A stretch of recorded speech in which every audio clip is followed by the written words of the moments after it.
I must say, I am really, really gutted and disappointed with Barcelona performance tonight in the Champions League. That's definitely not good enough from a side vying to win this tournament. They were agonizingly dumped out in the semi-final in that classic encounter against finalist Inter Milan. But to see them play this way against a Paris Saint-Germain side who were missing a host of stars, at least 4 key players for Paris Saint-Germain were missing tonight. Barcelona had no excuse whatsoever to play the way they did. Congratulations to Luis Enrique, went to his former side to get all 3 points. 2-1, the final score.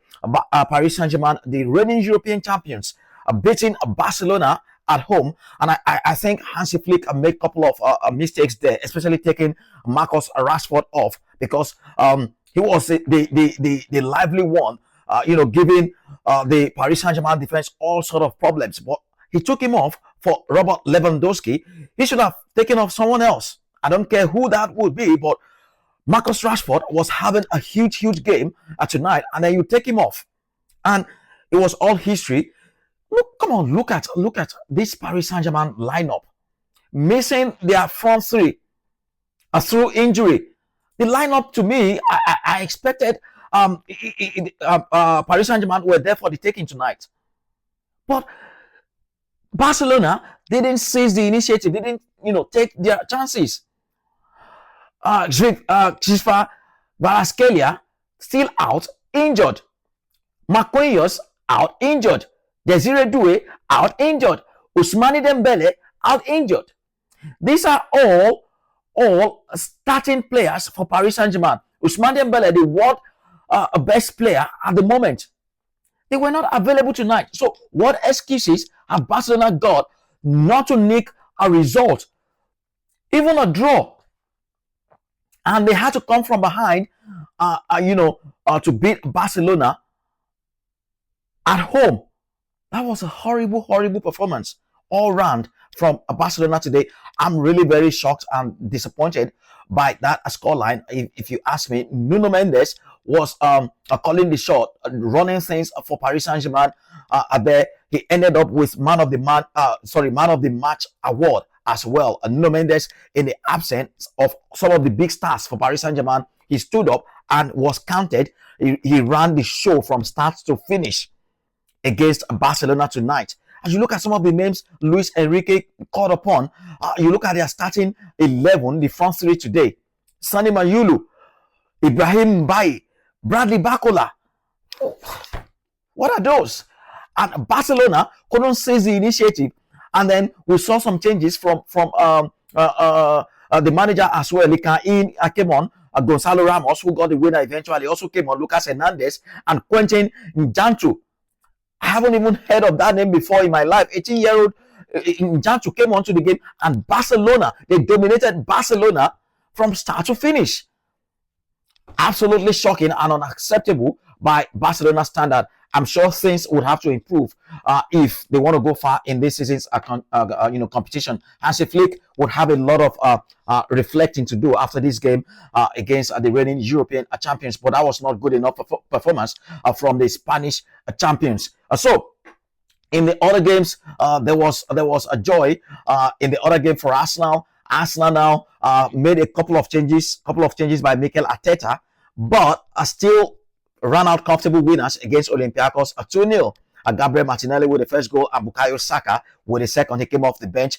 Today he rested Bukayo Saka, rested Declan Rice, Julian Timber, Eberechi Eze, and they were still very much comfortable. So that is the level Arsenal have found themselves this season. A lot of balance in that team, depth and cover. So 2-0 win over Olympiacos at the Emirates. What about for Manchester City? Not a happy ending for Pep Guardiola. He thought he was winning. That man again, Erling Haaland, can't stop scoring. Erling Haaland and Harry Kane at the moment are, some beasts. They are on another level. Erling Haaland today with another brace. Now he's got 52 goals in Europe and the Champions League in 50 games. It took Mo Salah 100 games to get to 52 goals. And now Erling Haaland has got that in just 50 games. What a striker. What a beast of a striker. I keep saying it. He looks like a robot. He's a cheat of a striker, Erling Haaland. But it wasn't enough to guarantee all 3 points to his side in the game, because Monaco fought back to level scoreline at 2-2 in the end. And Borussia Dortmund was a 4-1 win over Athletic Club. What about Napoli against Sporting? Manchester United reject. Manchester United a flop. Rasmus Højlund with both goals for them. Then you wonder what is wrong at United. Why do players leave and suddenly they start performing? Well, Rasmus Højlund tonight with a brace of his own to beat, as Napoli beat a Sporting at 2-1. And Kevin De Bruyne with both assists there as well. I was telling someone, and when he was like, "Oh, why was he not scoring for United?" I asked him, "Do you have a Kevin De Bruyne in your team?" And that is a KDB who's not, who's not good enough again for Premier League standards, and he's still performing at the highest level for Napoli. Villarreal 2-2 against Juventus. It ended, but earlier on, it was a joy for Eddie Howe's men. Having lost their opener against Barcelona 2-1 there. They came back today 4-0 away at Union Saint-Gilloise.